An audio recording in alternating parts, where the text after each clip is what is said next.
Welcome back to festival channel. Long video போட்டு ரொம்ப நாள் ஆச்சுங்க. விநாயகர் சதுர்த்தியோட விலாக் தான் நம்ம இப்போ பார்க்க போகிறோம். எங்கள் வீட்டில் செவ்வாய்க்கிழமையே நான் வீடெல்லாம் சுத்தம் பண்ணி எல்லாம் க்ளீன் பண்ணி எடுத்துட்டேன். ஏன்னா செவ்வாய்க்கிழமை சாயந்தரம் நம்ம வீட்டில் குட்டீஸ் போய் விநாயகரை வாங்கிட்டு வந்துடுவாங்க அப்படின்றது தெரியும். ஆனால் அந்த அன்னைக்கு கொஞ்சம் வேலையெல்லாம் இருந்தனால நம்மளால் போய் வாங்க முடியலை. புதன்கிழமை காலையில் ரிஷி குட்டி போய் தூங்கி எழுந்திரிச்சிட்டு காலையில் ஒரு 9 மணி 9:30 மணி போல் தான் போய் வாங்கிட்டு வந்தாங்க. அப்படியே வெளியிலேயும் ஒரு பத்தி சுடம்லாம் காமிச்சிட்டு பிள்ளையார உள்ளே அழைச்சிட்டு வந்தாச்சு. வந்துட்டு பூஜை ரூமில் ஒரு தட்டில் வச்சாச்சு. அதுக்கப்புறமா சுண்டெல்லாம் பார்த்திங்கன்னா காலையில் நேரத்தில் எழுந்திரிச்சு ஊற வச்சாச்சு. அதனால் நம்ம ஈவினிங் தான் நம்ம சாமி கும்பிட்டோம். அதனால் அப்படியே சரி ஒரு 3 மணி போல் நம்மளோட வேலையெல்லாம் பார்க்கலாம் அப்படின்னு சொல்லிட்டு சுண்டலெல்லாம் எடுத்து எல்லாம் கழுவி வேக வச்சு சுண்டல் கொழுக்கட்டை எல்லாம் பண்ணிக்கிட்டே இருக்கிறேன். அப்படியே வாங்க நம்ம விநாயகரை பற்றி பேசலாம். முதல் கடவுளான விநாயகர் பெருமானுக்கு அன்னைக்கு பிறந்த நாள். என் பையன் எந்திரிச்சு போக அந்த விநாயகரை தூக்கிட்டு வந்ததுலேருந்து Vinayaka happy birthday, Vinayaka happy பர்த்டேன்னு சொல்லிக்கிட்டே இருந்தான். பிள்ளையாருக்கு பலூன் எல்லாம் வைக்கணும், கேக் வெட்டணும்ல அப்படின்னா. அப்படியெல்லாம் இல்லை, பிள்ளையாருக்கு கேக்கெல்லாம் பிடிக்காது, கொழுக்கட்டை சுண்டல் இந்த மாதிரி நீங்கள்லாம் ஸ்வீட்டு இதெல்லாம் சாப்பிட்றதா அவருக்கு பிடிக்கும், அந்த மாதிரிலாம் செஞ்சு வச்சு தான் நம்ம சாமி கும்பிடணும் அப்படின்னு சொன்னேன். ஓகே அப்படின்னு சொல்லிட்டு அப்புறம் என் கூட கொழுக்கட்டை செய்கிறதுக்கு கூட ரிஷி நல்லா ஹெல்ப் பண்ணான். அப்புறம் மாயிலையெல்லாம் கட்டிட்டு எல்லாம் பண்ணிவிட்டு அதெல்லாம் என்னால் தனியாக நான் வீடியோ எடுக்கிறதுனால எல்லாத்தையுமே வீடியோ எடுக்கவே முடியலை என்னால். அதனால் நான் செஞ்சு வச்சுட்டு இந்த மாதிரி ஒரு சின்னது இடையில இந்த மாதிரி தான் நான் எடுத்துகிட்டு இருந்தேன். சரி, அந்த அன்னைக்கு விநாயகர் சதுர்த்தி அன்னைக்கு பார்த்திங்கன்னா நம்ம வீட்டில் ஒரே விநாயகர் அகவல் மட்டும்தான் ஓடிக்கிட்டே இருந்துச்சு. காலையிலேருந்து சாயந்தரம் வரைக்கும். கொஞ்சம் கேப்பில் பசங்க அதுக்கப்புறம் அப்புறம் சாமி கும்பிடணும் அப்படின்னு சொன்ன உடனே பார்த்திங்கன்னா பிள்ளையார் பாட்டு தான் நம்ம வீட்டில் அந்த அன்னைக்கு ஃபுல்லாக ஓடிக்கிட்டே இருந்துச்சு. அதுக்கப்புறமா பார்த்திங்கன்னா இப்போ நம்ம வீட்டுக்கு புதன்கிழமை காலையில் பிள்ளையார் வந்தாரா. புதன் வியாழன் வெள்ளிக்கிழமை கொண்டு போய் பிள்ளையாரை வைக்கிறதுக்கு மனசே இல்லை. ஆனால் கரைக்கிற பிள்ளையார் தான் கணக்கு இல்லை அப்படின்னு சொன்னாங்க. அதனால் நானும் சரின்னு சொல்லிட்டு வெள்ளிக்கிழமை காலையில் குட்டியாக ஒரு பூஜையை போட்டு கேசரி மட்டும் செஞ்சுட்டு பிள்ளையாரை கொண்டு போய் வச்சுட்டேன். ஆனால் வச்சுட்டு பிள்ளையாரை கொண்டு போய் கோயிலில் போய் வச்சுட்டு வீட்டுக்கு வர்றதுக்கே மனசு அவ்வளோ கஷ்டமாக இருந்துச்சு. ஏன்னா ரிஷி சின்ன பையன் விடவே மாட்டேன்ட்டா. பிள்ளையாரை கொண்டு போய் வைக்கக்கூடாது, நான் தான் பார்த்துக்குவேன் அப்படின்னு சொல்லியிருந்தான். அவனை எப்படியாவது ஸ்கூலுக்கு அமுச்சுட்டு அதுக்கப்புறமா நம்ம கொண்டு போய் பிள்ளையாரை விமர்சனம் பண்ணிடணும் அப்படின்னு சொல்லிட்டு பக்கத்தில் இருக்கிற பிள்ளையார் கோயிலில் பிள்ளையாரோட பிள்ளையாரை வச்சுட்டேன். அது கூட நான் ஷார்ட் வீடியோவாக நான் போட்டிருப்பேன், நீங்கள் பார்த்துருப்பீங்க.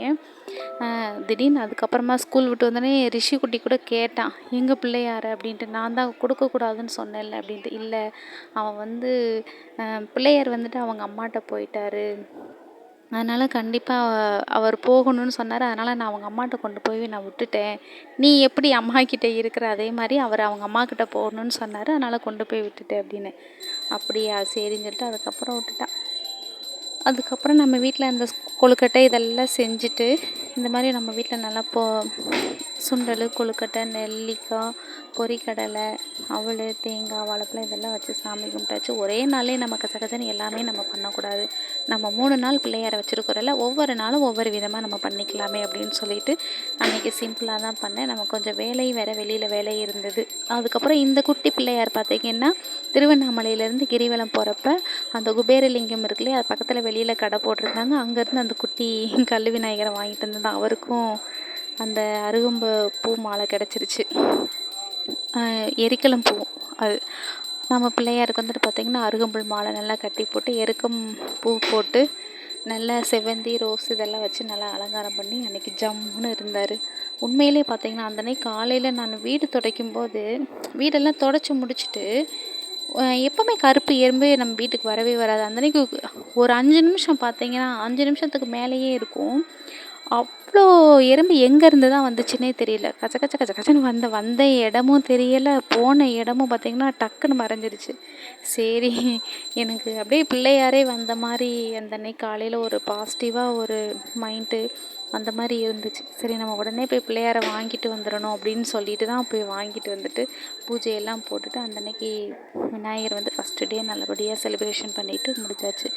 செகண்ட் நாள் பார்த்திங்கன்னா காலையில் பிள்ளையாருக்கு அவல் தேங்காய் மண்டை இதெல்லாம் போட்டுட்டு பிள்ளையாருக்கு வச்சுட்டு ஒரு டம்ளர் பால் இதெல்லாம் நெய்வேத்தி வச்சுட்டு மறுநாள் காலையில் வியாழக்கிழமை காலையில் குட்டியாக ஒரு பூஜை பண்ணிட்டு வச்சாச்சு. வெள்ளிக்கிழமை காலையில் பார்த்திங்கன்னா பிள்ளையாருக்கு கேசரி வச்சுட்டு அதே மாதிரி பண்ணிவிட்டு கொண்டு போய் பிள்ளையார்ட்ட வச்சு சாமி கும்பிட்டோம். நம்ம வீட்டு முன்னாடி பார்த்திங்கன்னா பிள்ளையார் நல்ல ஊர்வலம் வந்துச்சு.